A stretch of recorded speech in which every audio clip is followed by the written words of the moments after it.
안녕하세요. 저는 지방에 살고 있는 40대 여자입니다. 사연을 듣다 보니 참 욕이 절로 나오는 사연들이 많던데 저 역시 욕이 술술술 나오는 사연을 품고 있어 구독자분들과 함께 한바탕 욕이라도 하고자 사연을 쓰게 되었어요. 함께 해주시겠어요?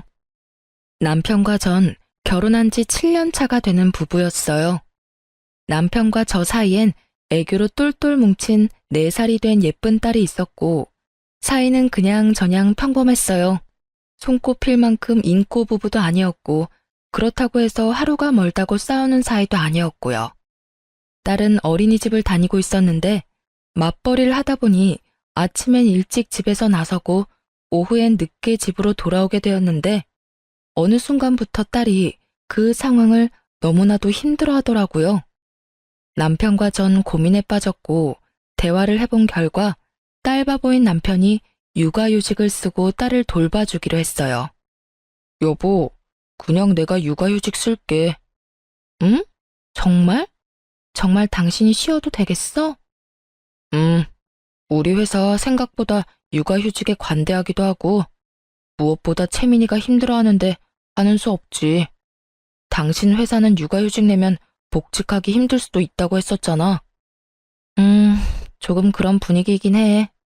눈치도 막 주고 이상한 부서로 옮겨지기도 하고 말이야. 그러니까 그냥 내가 쓰는 게 맞는 것 같아. 이 김에 채민이랑 시간도 많이 보내고 나름 의미 있는 시간일 것 같아. 참 고맙더라고요. 사실 쉬운 결정은 아니잖아요. 그럼에도 불구하고 흔쾌히 사실 자기는 좀 쉬고 싶었는데 잘 됐다며 자신이 휴직을 낼 테니 아무 걱정하지 말고 회사 생활 잘 하라고 응원해 주더라고요. 이제 우리 집은 가장이 저라고 하면서요. 그렇게 남편의 희생 덕분에 딸은 눈에 띄게 밝아지기 시작했고 전 가정을 위해 힘든 결정을 내려준 남편에게 고마워 주말엔 더욱 남편과 아이를 위해 저의 모든 시간과 에너지를 쏟아부었어요. 그렇게 참 든든하고도 고마운 남편이었는데 어느 순간부터 저의 고마웠던 마음이 무너져 내리기 시작했어요. 시작은 사소했습니다. 육아휴직 후 처음엔 청소부터 빨래, 설거지까지 싹 해놓던 남편은 어느 순간부터 아무것도 하지 않기 시작하더라고요. 그럴 수 있다고 생각하며 남편을 이해하려고 노력했지만 도저히 이해되지 않는 것이 있었어요. 그건 바로 자신이 먹은 밥그릇조차 씻어놓지 않고 방치해두는 것이었는데 그건 남편이 회사 생활을 할 때도 척척 알아서 다 하던 일이었던 터라 저로서는 더욱 이해가 되지 않더라고요. 남편이 휴직을 한다고 해서 딸이 어린이집을 나가지 않는 것도 아니고 다 해놓은 국에 반찬에 밥만 퍼서 먹고 그 그릇 정도야 씻을 시간이 충분할 텐데 그마저도 하지 않는 건 해도 너무한다는 생각이 들었어요. 하지만 가족을 위해 희생한 남편에게 이런 잔소리까지 하고 싶지 않았던 저는 그냥 제가 좀 더 움직이자는 생각을 하며 참고 또 참았어요. 그러던 어느 날 퇴근을 하고 집으로 갔더니 집이 엉망진창도 그런 엉망진창이 또 없더군요. 옷방엔 옷이란 옷은 다 꺼내져 뒤엉켜 있었고 거실엔 아침에 아이가 펼쳐놨던 장난감들이 그대로 있고 욕실 바닥엔 머리카락으로 무슨 짓을 한 것인지 남편의 머리카락이 엄청나게 떨어져 있더라고요. 거기서 끝이 아니었어요. 주방 싱크대엔 아침에 먹은 그릇들과 온갖 음식물들이 그대로 쏟아져 있었고 식탁 위엔 점심때 끓여 먹은 라면 냄비와 그릇, 김치통이 고스란히 올려져 있었어요. 폭격을 맞은 집안꼴에 저는 분노가 끓어오르고 있었고 남편과 딸은 집안 어디에도 없었어요. 전 남편에게 전화를 걸어보았지만 돌아오는 것은 안내 멘트 뿐이더군요. 받지 않는 전화를 수없이 걸어대는 것도 잠시 전 집을 정리하기 시작했고 끝나지 않을 것만 같던 집도 차츰차츰 정리가 되어갔어요. 정리를 끝낸 후 욕실 청소를 하는 김에 몸도 씻고선 나왔고 그 모든 걸 마쳤는데도 남편과 딸은 돌아오지 않더라고요. 전 다시 남편에게 전화를 걸었지만 여전히 남편은 전화를 받지 않았고 그쯤 되니 화보다는 걱정이 되기 시작했어요. 경찰에 신고라도 해야 하나? 밖에 나가서 찾아봐야 하나? 온갖 생각이 머릿속을 오가는 그 순간 남편과 딸이 들어서더라고요. 두 사람의 표정은 저와는 상반되게 밝았고 전 안도감과 함께 다시 화가 끓어오르기 시작했어요. 일단 전 눈에 잠이 가득한 딸을 씻기고 재우고 난 후 침대에 누운 남편에게 이야기를 좀 하자고 했어요. 여보, 자? 나랑 이야기 좀 해. 무슨 이야기? 아유, 나 피곤해. 내일 이야기해, 내일. 당신만 피곤해? 나도 피곤해. 저의 닥달에 남편은 인상을 잔뜩 찡그리며 몸을 일으키더니 한숨을 푹 내쉬더군요. 무슨 이야기? 무슨 이야기? 몰라서 물어? 내가 얼마나 걱정한 줄 알아? 퇴근하고 집에 왔는데 당연히 있어야 하는 당신하고 채민이는 보이지도 않고 당신한테 전화하니 전화는 안 받고 오죽했으면 경찰에 신고까지 하려고 했다고. 사람을 이 정도로 걱정시켰으면 들어오자마자 피곤하다고 자는 게 아니라 적어도 오늘 이렇게까지 늦은 이유라도 설명해줘야 하는 거 아니야? 어린이집 데리러 갔더니 채민이가 공원에서 놀고 싶다고 해서 맞은편 공원에서 놀다 보니 이렇게 됐어. 밥도 안 먹고 이때까지 놀았다고? 공원에서? 밥은 먹였지. 신나게 놀다가 배고프다길래 근처 가게에서 대충 사 먹이고 집에 가자니까 싫다고 하잖아. 그래서 조금만 더 하다 보니까 어느새 밤이 됐더라고. 전화해주려고 했는데 배터리가 다 돼서 할 수가 없었어. 아니, 애가 아무리 더 놀고 싶다고 해도 잘 설명해서 데리고 들어왔어야지. 그게 쉬워? 울고불고 떼쓰는데? 할 말 더 있어? 더 있더라도 내일 해. 나 진짜 피곤해. 짜증 섞인 투로 답한 남편은 등을 돌려버리곤 코까지 골며 잠들어 버렸어요. 전 결국 집안이 엉망이었던 건 한마디도 따지지도 못한 채 입을 닫고 남편의 옆에 누웠고 왜인지 수상한 기분이 계속해서 들기 시작하더군요.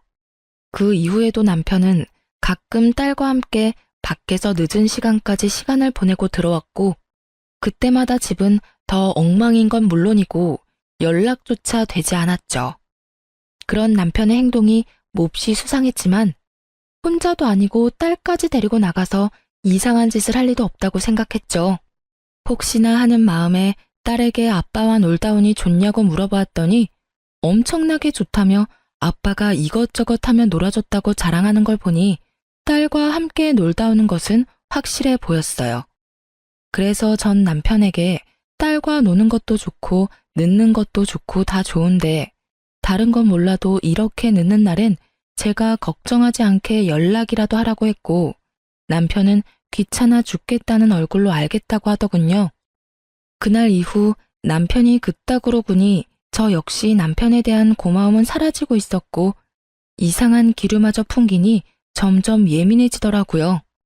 그런 저의 예민함을 남편도 느꼈는지 어느 날부턴 다시 집을 치우고 저녁까지 해놓고 저를 기다리기 시작했어요. 말투도 전보다 더 다정하게 바뀌었고요. 여보 왔어? 샤워하고 밥 먹을 거지. 얼른 씻고 와서 밥 먹어. 내가 다 차려놨어. 어? 웬일이래? 밥상까지 다 차려놓고. 웬일은 무슨. 이제 내가 살림 잘 살아줄 테니까 당신은 집안일 신경 끄고 바깥일이나 잘해. 어쩐지 수상한데? 뭐, 돈 필요해? 돈은 무슨, 나도 돈 있어요. 이상한 소리 하지 말고 얼른 씻고 오기나 해. 나도 배고파. 이렇게 말하며 제 등을 떠미는데 기분이 좋아야 하는데 왜인지 수상하더라고요.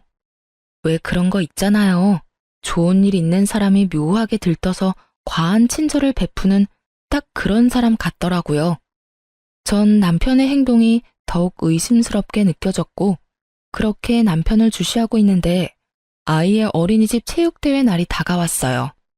남편과 전 체육대회에 참가하게 되었고 그날 전 남편이 왜 그렇게 수상했는지 비로소 알게 되었습니다. 딸아이의 담임 선생님은 상냥하고 선한 인상의 처녀 선생님이었는데 남편과 주고받는 인사에서 과한 친근함이 느껴졌어요. 어머, 채민이 아버님 오셨어요? 오늘 멋지게 하고 오셨네요. 에이, 멋있어봤자 아저씨인데요, 뭘. 그런 말씀하시는 선생님이야말로 오늘 예쁘신데요? 운동복도 잘 어울리시네요. 그래요? 감사합니다, 아버님. 그저 선생님과 학부모의 대화라기엔 친밀감이 너무 높아 보여 기분이 이상했지만 그저 등원뿐 아니라 하원까지 도맡아 해주는 아빠가 드문 경우이니 더욱 신경을 써주는가 보다 하고 생각하려고 했죠. 그 생각이 얼마나 어리석은 생각인지 깨닫는 데까진 오래 걸리진 않았죠. 전 신경 쓰이는 마음을 누른 채 최대한 행사에 집중하려고 했고 체육대회는 끝을 향해 가고 있었어요. 드디어 마지막 경기만을 남겨두고 있었고 마지막 행사는 다름 아닌 부모님들과 선생님이 모두 참가하는 달리기 시합으로 아이는 물론 모든 선생님들이 참가하게 되었죠. 저와 남편은 참가하지 않아 멀찍이서 구경을 하고 있는데 열심히 달리던 딸아이의 담임 선생님이 발을 헛디뎌 그만 넘어지고야 마는 것이 아니겠어요? 쾅 소리와 함께 선생님은 넘어졌고 모두 걱정 가득한 시선으로 바라보는데 그 순간 제 옆에 있던 남편이 어느새 선생님의 곁에서 그 선생님을 부축하고 있더라고요. 일순간 분위기는 싸해졌고 순간적이지만 제 심장이 덜컥하고 내려앉는 기분이 들더군요. 남의 일엔 관심이라곤 없던 남편이 선생님이 넘어지는 모습을 보자마자 반사적으로 튀어나가 스스럼 없이 부축까지 하다니.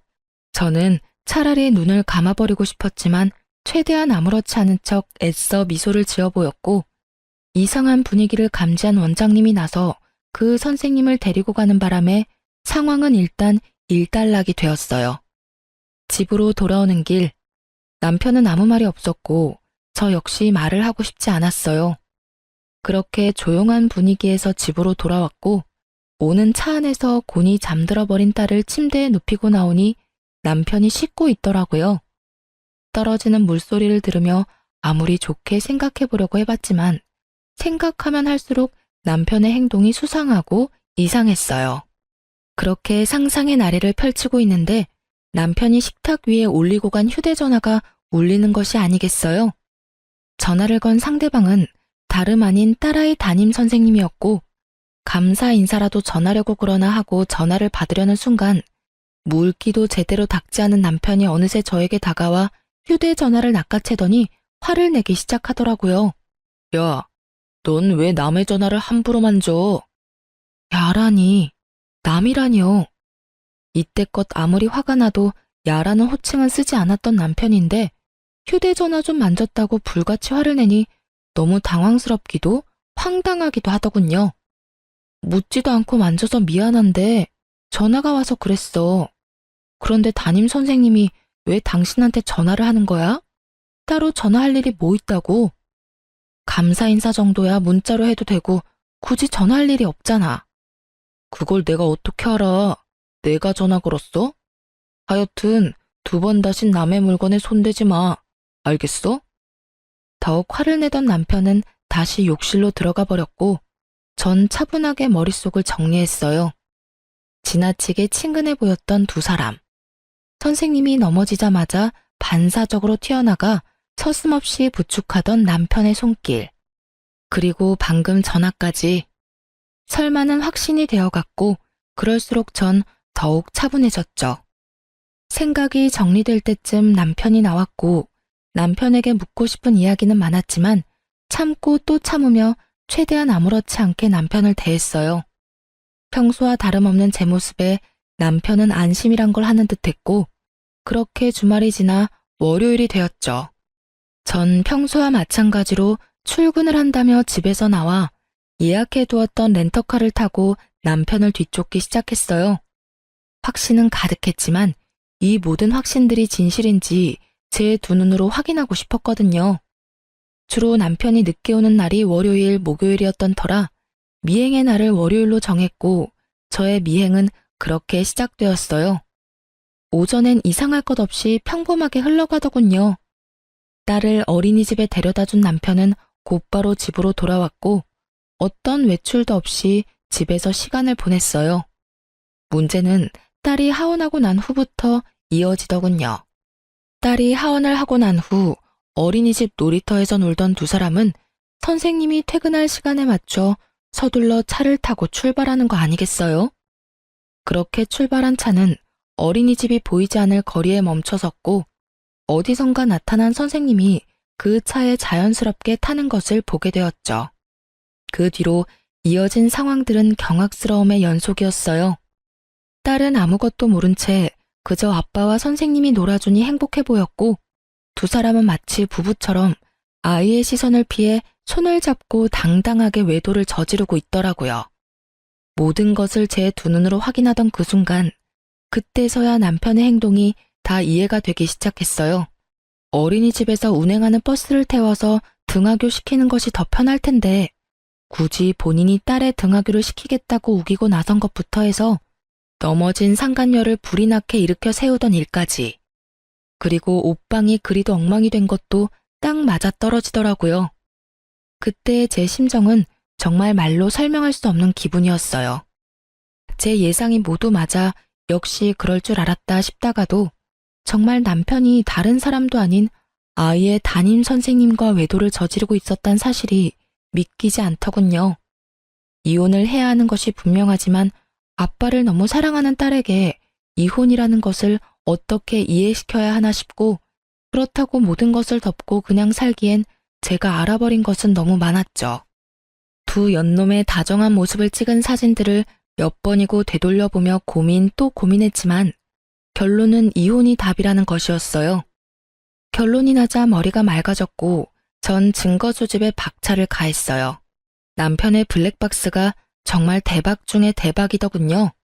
그곳엔 두 사람의 계획뿐 아니라 상간녀의 계획도 녹음되어 있었어요. 남편과 상간녀는 그 와중에 아이가 신경이 쓰이긴 했는지 호칭은 아버님, 선생님으로 하고 존댓말도 꼬박꼬박 하고 있더라고요. 아버님, 그래서 이혼은 하시는 거죠? 그럼요, 선생님. 곧 이야기 꺼내려고 하고 있어요. 우리 채민이만 아니면 당장 이혼하면 되는데 채민이를 데리고 와야 하니까 시간이 좀 걸리네요. 제대로 된 약점이라도 잡아야지 양육권을 가지고 올 수 있을 텐데 그게 쉽지는 않네요. 하긴 그렇긴 하겠네요. 그래도 노력 좀 해줘요. 저도 채민이랑 꼭 같이 살고 싶으니까요. 그렇게 말해줘서 고마워요, 선생님. 한번 갔다 온 것도 미안한데 채민이까지 받아주고. 내가 이혼만 하고 나면 정말 잘해줄게요. 선생님이 후회하지 않도록 정말 잘할 거예요. 그러니까 조금만 더 기다려줘요. 거북하기 짝이 없는 대화가 오가고 이내 남편은 화장실을 간다며 차에서 내리고 상간녀가 자신의 엄마와 통화를 하기 시작했어요. 엄마. 괜찮아. 잠시 화장실 갔어. 채민이? 채민이도 같이 있지. 피곤했는지 아까부터 자. 결혼? 일단 좀 기다려봐. 이혼을 해야 결혼을 하든 말든 하지.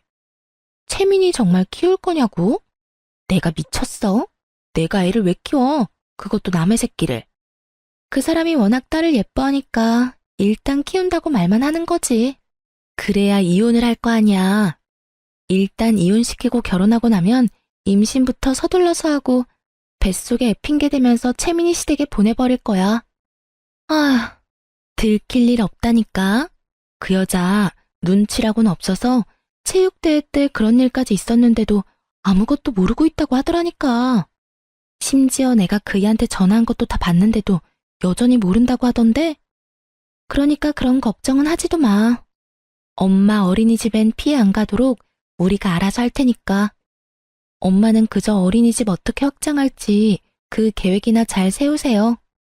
알고 보니까 그의 능력만 좋은 게 아니라 집도 잘 살더라니까. 내가 시집가서 아들 하나만 딱 낳아주면 게임 끝이라니까. 그래. 그러니까 엄마는 아무 걱정하지 말고 어린이집 계획이나 잘 세우세요. 나한테 물려줄 어린이집 잘 키워달라고요.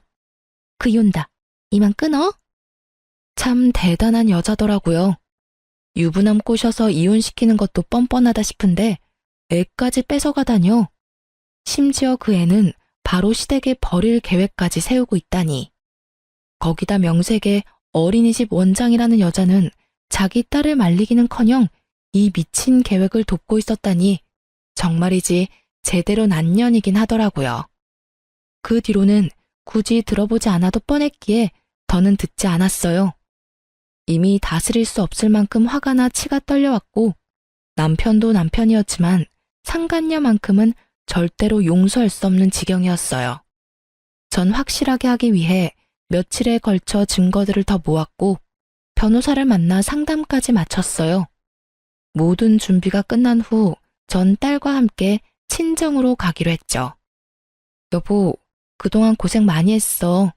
애 보느라 살림 사느라 힘들었지? 내가 채민이 데리고 친정에 가서 며칠 지내다 올 테니까 자유 남편 좀 해. 오랜만에 친구도 좀 만나고 술도 마시고 간만에 자유를 좀 누려. 진짜? 며칠이나 있다가 올 건데? 나 정말 쉬어도 돼?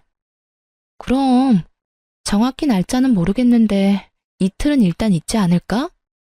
아무튼 푹 쉬어. 당신이 생각하는 것보단 오래 있다가 올 거야. 제 말에 남편의 얼굴엔 웃음꽃이 피었고 전 입이 귀에 걸린 남편을 뒤로한 채 친정으로 와버렸어요. 친정에는 진작 상황을 설명했던 터라 저와 딸을 반겨주셨고 부모님들 덕분에 전 이혼에만 집중할 수 있었어요.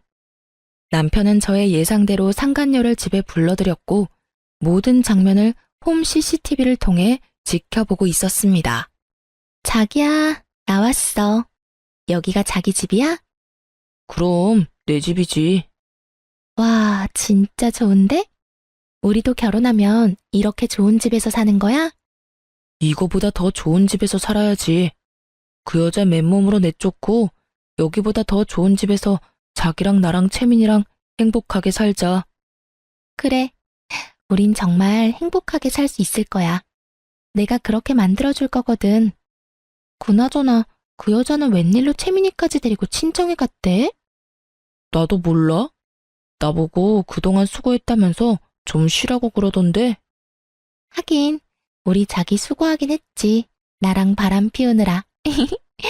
그동안 고생했는데 내가 피로 쫙 풀리게 안마라도 해줄까? 진짜?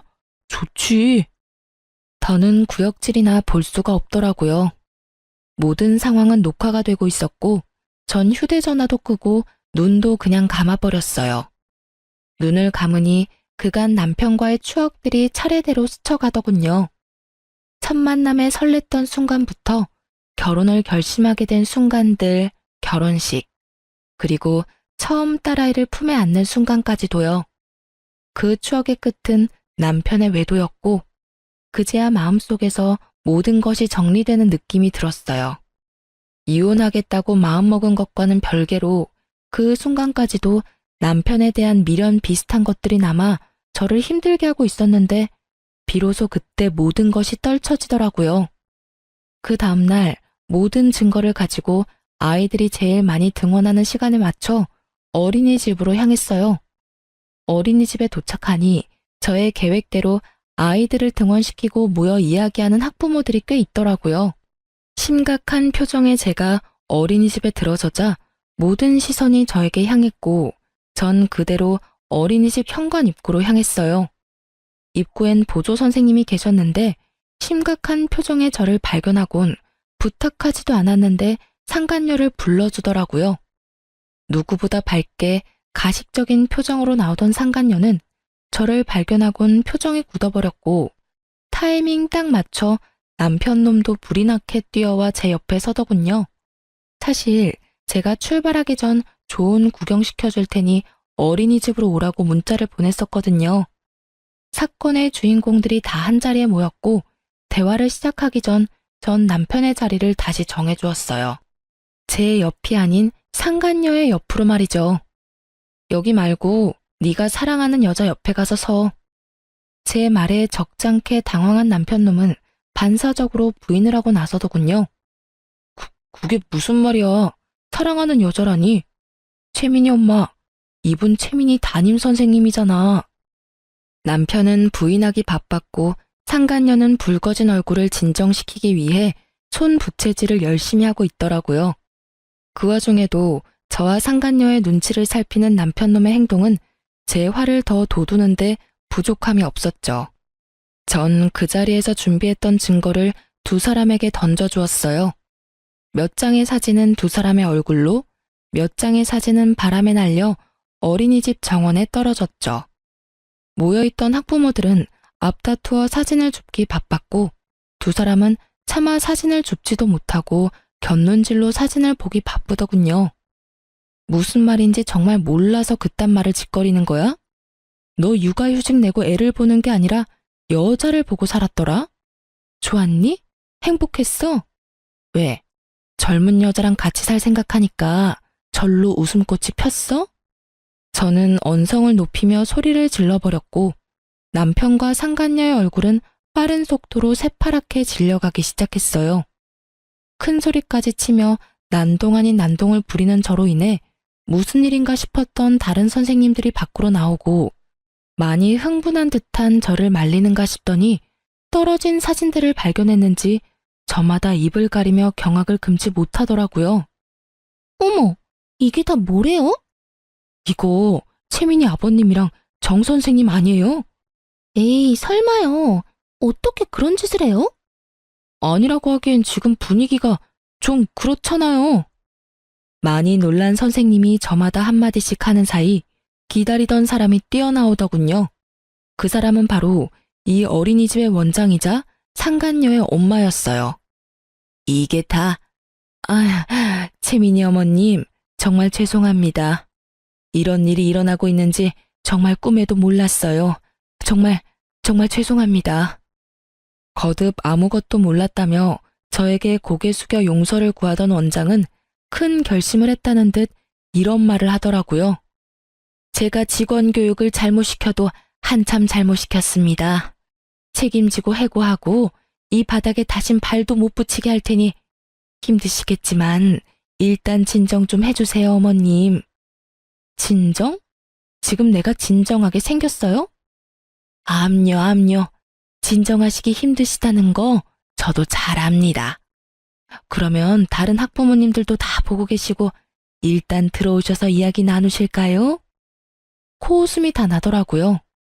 상간녀와 남편의 관계를 진작 다 알고 있었다는 것을 블랙박스를 통해 다 알고 있는데 이리 소름을 끼치는 연기를 펼치며 아무것도 모르는 척을 해대니 코웃음이 날 정도로 어이없을 수밖에요. 저기요, 직원 교육은 둘째치고 딸 교육은 어떻게 했길래 이딴 짓을 벌일 수가 있죠? 네? 어머님, 그게 무슨 말씀이신지. 다 알고 있으니까 발뺌할 생각도 하지 마세요. 이 여자, 당신 딸이잖아. 아니 도대체 딸 교육을 어떻게 했으면 학부모이자 유부남인 남자와 놀아날 수 있는지 딸 키우는 입장에서 도저히 이해가 안 되네. 그걸 어떻게 아무도 모르는 사실인데? 지금 어떻게 알았는지가 중요해. 내가 뭘 얼마나 더 아는지는 궁금하지 않은가 봐. 나 당신네들 통화하는 것도 다 들었어. 뭐?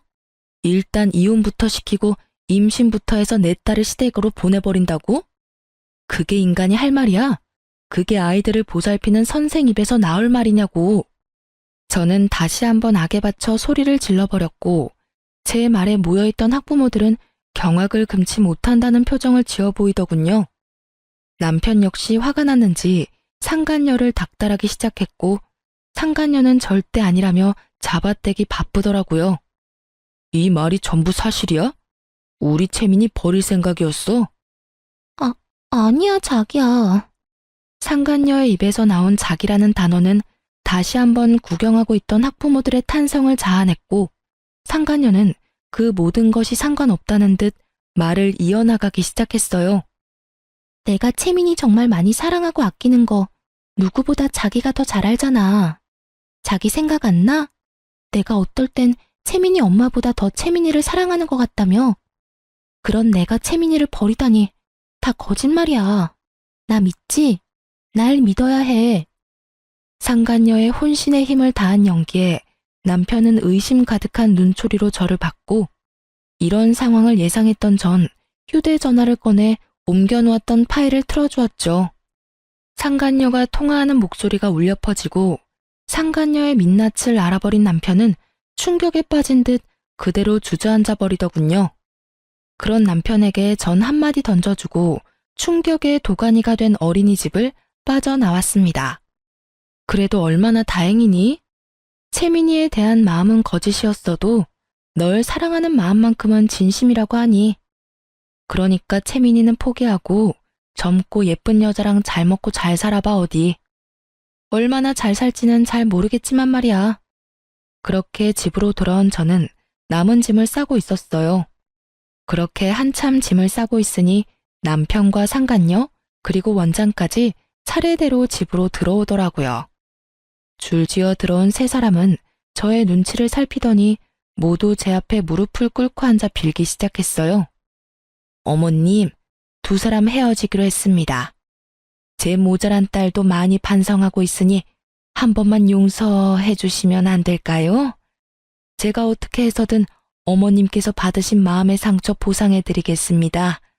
원하시는 방법으로 그게 뭐든 어떻게 해서든 보상할 테니 학부모님들겐 모든 것이 오해였다고 거짓말 좀 해주시면 안 될까요? 이렇게 부탁드릴게요. 손이 발이 되게 빌던 원장은 상간녀의 팔을 툭 하고 쳤고 원장의 닭달에 상간녀 역시 싹싹 빌며 이어 말하기 시작했어요. 어머님, 제가 잠시 미쳤었나 봐요. 애들한테 치이고 일도 힘들다 보니 절대 채민이 아버님 만나는 일 없을 겁니다. 맹세할 수 있어요. 못 믿으시겠다면 각서까지 써드릴 수 있어요, 저. 상간녀의 말이 끝나자 기다렸다는 듯이 남편 놈이 말을 하기 시작하더군요. 그래 여보, 우리 정말 헤어졌어. 다신 이 여자랑 만나는 일 따윈 없도록 할 테니 제발 이웃만은 이야기하지 말아줘. 이번 한 번만 당신이 용서하고 넘어가주면 내가 정말 죽을 때까지 잘할게. 그러니까 제발 한 번만 그냥 넘어가주라. 내가 이렇게 빌게. 정말 눈물 없이 들을 수 없는 반성들이더군요. 어쩌면 그렇게 예상에서 한치도 벗어나질 않는지.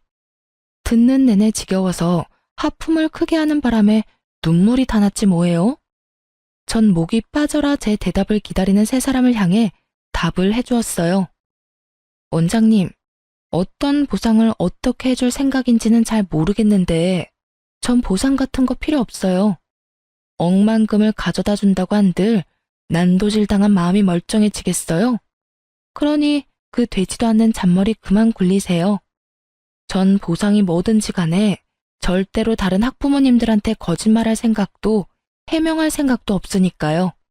제 말에 원장은 절망스러운 표정으로 저를 바라보며 다시 설득을 해보려 입을 뗐지만 그런 원장의 눈을 외면하고 상간녀를 똑바로 보며 말했어요. 넌 이 남자하고 헤어질 필요 없어. 네? 그게 무슨 말씀이세요? 헤어질 필요가 없다뇨. 말 그대로야. 내가 이 남자 너 줄 테니까 그냥 가져. 네가 데리고 살라고. 그렇게 사랑한다고 해놓고 헤어지긴 왜 헤어져? 그냥 둘이 행복하게 잘 살아봐. 단, 넌 다신 선생질하며 살 생각은 하지도 마. 혹시나 어디에서 또 선생질하고 있다는 소문 들리는 날엔 지구 끝까지 너 쫓아가서 학부모하고 놀아난 더러운 년이라고 온 동네에 소문 내줄 테니까. 꼭 그렇게까지 하셔야겠어요. 제가 헤어진다고 하잖아요. 다신 만나지 않겠다고요. 네가 헤어지고 다신 안 만난다고 하면 이때껏 너희 둘이 만나왔던 일이 없던 일이 되니?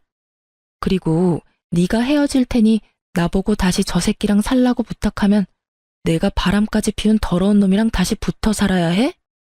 이게 어디서 부탁이라고 하면서 명령질이야.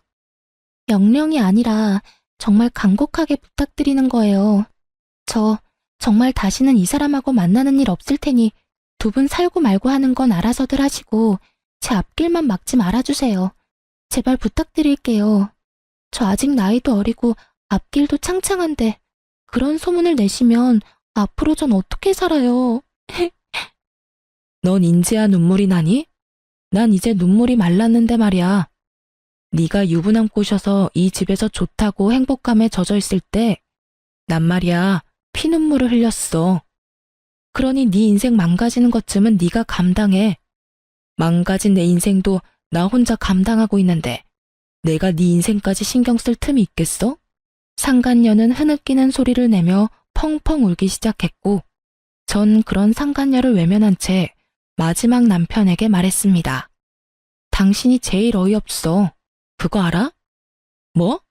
이딴 짓까지 해놓고 이혼만은 이야기하지 말라고? 머리에 총 맞았니? 그렇지 않고서야 어떻게 그런 말을 나한테 할 수가 있어. 일을 이 지경까지 만든 사람이 누군데? 난 무슨 일이 있어도 너 같은 인간이랑은 못 살아. 이혼은 무조건 할 거고 채민이는 당연히 내가 키울 거야. 여보. 그 더러운 입으로 여보라고 부르지도 마. 소름 끼치니까. 아, 내가 채민이는 보여주긴 할 건데 그 역시 내가 정할 거고 만날 수 있는 횟수도 많진 않을 거야. 그 정도는 감당해야 하지 않겠어? 제 말이 끝나자 세 사람은 저마다 할 말이 많아 보였지만 전 짐을 챙겨 집에서 나와 친정으로 와버렸고 친정까지 찾아오는 건 겁이 났는지 더는 쫓아오진 않더군요. 전 친정에서 부모님의 도움을 받으며 이혼과 함께 상간녀 소송을 진행했고 그 과정은 정말 길고도 험했습니다. 하지만 과정이 힘들었던 만큼 제가 원하는 결과를 얻게 되었고 무엇보다 양육권을 지킬 수 있게 되어 참 다행이었어요. 이혼을 하고 난 후 해당 어린이집은 원장 딸이 학부모와 놀아났다는 소문이 빠르게 퍼져 1년도 안 되어 문을 닫게 되었고 더러운 소문에 휩싸였던 어린이집이라 선뜻 맡겠다는 사람이 나타나지 않는다고 하더군요. 그 덕에 원장은 그 비싼 월세를 울며 겨자 먹기로 내야만 했고 어린이집을 연 지 1년도 채 되지 않았던 터라 투자금도 회수하지 못한 채 문을 닫게 된 원장은 거의 알거지 신세가 되었다는 소식을 들을 수 있었어요. 상간녀 역시 업계에 소문이 다 퍼져 취업이 어려울 것이라고 하고요. 이러나 저러나 저에겐 참 통쾌한 소식이더군요. 그렇게 저의 채증을 시원하게 날려주는 소식들이 전해지는 동안 시댁에서도 모든 사실을 알았는지 전화가 왔더라고요. 모든 상황을 이제서야 아셨다며 저를 대신해 전 남편 욕을 해주시더군요. 재미너미야, 이야기 다 들었다. 어떻게 이런 일이 있을 수가 있는지 마음고생 많이 했지? 아, 처음 알았을 땐 많이 힘들었는데 이혼하면서 마음 정리를 해서 그런지 이제 많이 괜찮아졌어요. 매번 괜찮다고만 하니 정말 괜찮은 건지 아니면 그냥 괜찮다고 하는 건지. 며칠 전에 그 녀석이 집으로 찾아왔더구나. 젊은 여자 손을 잡고 왔길래 무슨 일인가 싶었는데 그때 모든 사실을 다 털어놔서 우리도 알게 됐어. 낯짝도 두껍지. 아무리 부모 앞이라도 부끄러운 것도 모르고 잘도 그 여자를 데리고 와선 말도 안 되는 소리를 늘어놓는데 정말 마음 같아선 뱃속에 다시 넣어버리고 싶었어. 어머님, 아버님 많이 놀라셨겠어요. 놀라기만 했겠어? 나도 나지만 영감이 화가 많이 나서 난리가 났었지. 그 사달을 냈으면 둘이 쥐 죽은 듯이 숨어 살 생각은 못할 망정 둘이 손까지 잡고 나타나서 뭐라고 하는 줄 아니? 글쎄 우리를 모시고 살고 싶다고 하더구나. 말이 모시고 사는 거지 우리가 바보야? 그 시꺼먼 속내 하나 모르게? 모시고 살면서 제 아비 재산이나 야금야금 축낼 생각이 훤히 보이는데 내가 정말 기가 다 막혔단다. 그래서 난 물 한 바가지를 퍼다 부어줬고 영감은 연을 끈차고 으름장을 놔버렸어.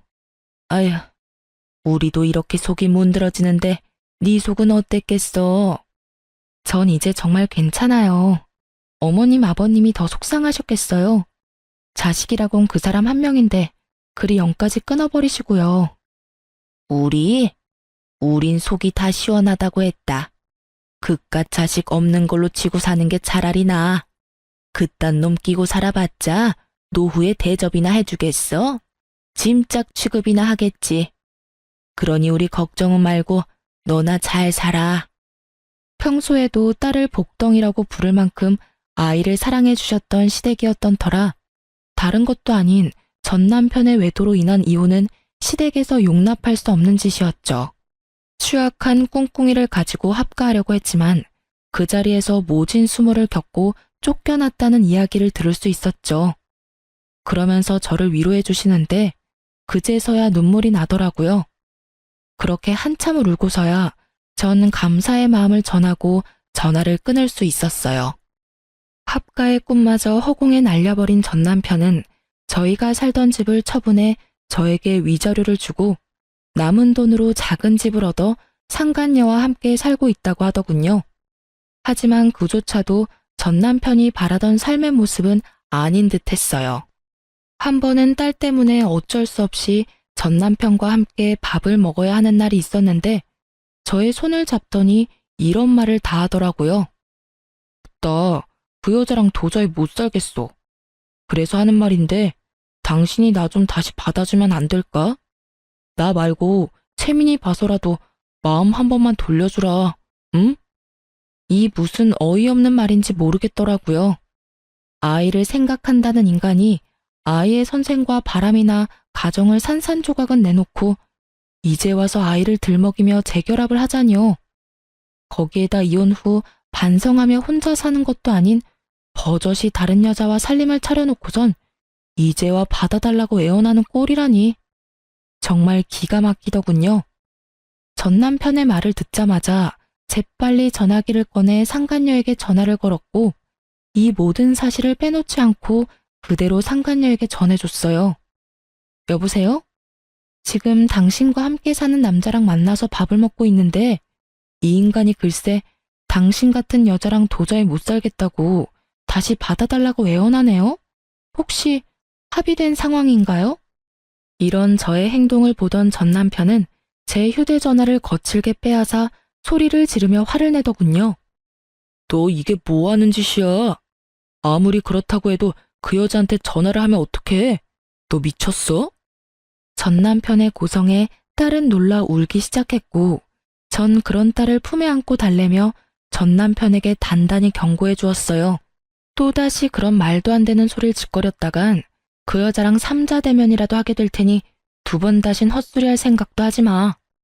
이렇게 말한 저는 자리를 떠버렸고 그 후론 예상치 못한 소식이 들려왔어요. 그 소식은 상간녀와 전 남편의 소식이었는데 저의 전화로 시작된 두 사람의 불화는 사그라지기는커녕 점점 커져만 갔고 결혼식까지 올린 두 사람은 1년도 채 되지 않아 이혼을 하게 되었다고 하더군요. 이혼을 하며 상간녀에게마저 위자료를 뜯긴 전 남편은 더욱 작은 집으로 옮겨갔고 상황이 어려워지자 그렇게 사랑한다던 딸의 양육비마저 들어오지 않기 시작했어요. 때마침 딸은 전 남편이 소리를 지르며 악을 쓰던 모습이 뇌리에 박혀버렸는지 전 남편과 만나는 것을 힘들어하기 시작했죠. 이혼을 할 당시 양육비를 주지 않으면 딸과 만나지 못할 거라는 각서를 썼던 터라 잡음 없이 전 남편에게 보여주지 않게 되었고 전 남편 역시 찾아오는 일은 없었어요. 그렇게 사랑한다고 하루라도 못 보면 죽을 것처럼 굴더니 힘들어지니 바로 딸부터 버리는 꼴이. 한심하면서도 참 그 인간 말종에게 잘 어울리는 짓거리라고 생각했네요. 그렇게 완전히 전 남편과의 연을 끊어버린 전 딸과 함께 아주 잘 지내고 있습니다. 이혼 직후 친정에서 지내던 저희 모녀는 얼마 전 친정에서 가까운 곳으로 집을 얻어 딸과 함께 살아가고 있어요. 혼자 아이를 키운다는 것이 생각보다 더 힘든 일이지만 딸의 밝은 미소를 보면 그 어떤 어려운 일이라도 충분히 해낼 수 있을 것만 같아요. 얼마 전엔 전 남편이 양육비를 주지 않고 있다는 소식을 들으셨는지 전 시어머니에게서 연락이 와 만나게 되었어요. 어머님이 저희 딸을 꼭 안아주시며 손녀와 한참을 이야기 나누시더니 저에게 통장을 하나 내미시더라고요. 재미너미야, 이거 받거라. 이게 뭐예요, 어머님? 이거 채민이 통장인데 언제부터 만들어 놓고선 이제서야 주는구나. 채민이 통장이요? 그래, 우리가 채민이한테 미리 주는 유산이야. 너한테 주는 거 아니고 채민이한테 주는 것이니 행여나 돌려줄 생각은 하지 말고 그냥 받아두거라. 전 주신 통장을 열어보았고 그 안엔 생각보다 꽤 큰 금액이 들어있더라고요. 채민이 아빠가 양육비도 못 주고 있다는 이야기를 이제서야 알게 되었단다. 혼자 감당하는 게 쉬운 일이 아니었을 텐데. 넌 그런 일이 있었으면 진작 연락을 했어야지. 하긴 네가 그런 일로 연락할 사람 같았으면 이혼할 때 진작 우리한테 연락해서 한몫 크게 받아갔겠지. 어찌 그리 욕심이 없어? 네가 힘들다고 했으면 우리가 진작 나서서 도왔을 텐데. 생각하시는 것처럼 힘들지 않았어요. 위자료 받은 것도 있고요. 위자료 해봤자 얼마나 한다고. 잔말 말고 받기나 해. 어머님, 이건 너무 많아요. 제가 웬만하면 채민이 앞날 생각해서 그냥 받으려고 했는데 이건 너무 과해요. 그냥 이거 넣어두시고 제가 너무 힘들어서 안 되겠다는 생각이 들면 그때 연락 드릴게요. 그때 가서 조금 힘이 되어주세요. 과하기는 무슨. 네가 아직 세상 때를 덜 묻었구나. 조금 더 살아봐. 내가 그때 그 통장을 받았어야 했는데 하고 후회하는 날이 올 테니. 그때 가서 후회하지 말고 줄 때 감사합니다 하고 받으렴. 네가 말하는 그때까지 우리가 살아있을지 죽었을지 누가 알겠어? 우리 같은 늙은이들 언제 어떻게 될지 모르는 거고. 정신이라도 멀쩡할 때 우리가 직접 너한테 전해주고 싶어서 그래. 그러니 이 늙은 어미손 부끄럽게 하지 말고 냉큼 바꿔라. 그리고 이 돈으로 우리 채민이 하고 싶다는 거 망설이지 말고 다 시켜줘. 감사합니다, 어머님. 그럼 제가 이 돈만큼은 꼭 채민이만을 위해 쓰도록 할게요. 그렇게 전 감사한 마음으로 통장을 받았고 그 도움 덕분에 딸의 교육비 걱정은 덜 수 있었어요. 가끔 이런 생각을 해요. 우리 딸이 조금 더 자라서 이혼한 저를 원망하진 않을까 하는 그런 생각이요. 그런 생각이 들 때마다 전 딸에게 더욱 잘하려고 노력하고 있습니다. 제가 더 잘하고 더 잘 보살피면 원망의 마음이 이해의 마음으로 변할 수도 있지 않겠어요? 앞으로도 전 딸과 함께 더 많은 것을 보고 더 많은 것을 경험하며 그렇게 함께 지내볼 예정이에요. 이로써 저의 사연은 끝이 났네요. 긴 시간 저의 사연 들어주셔서 감사합니다.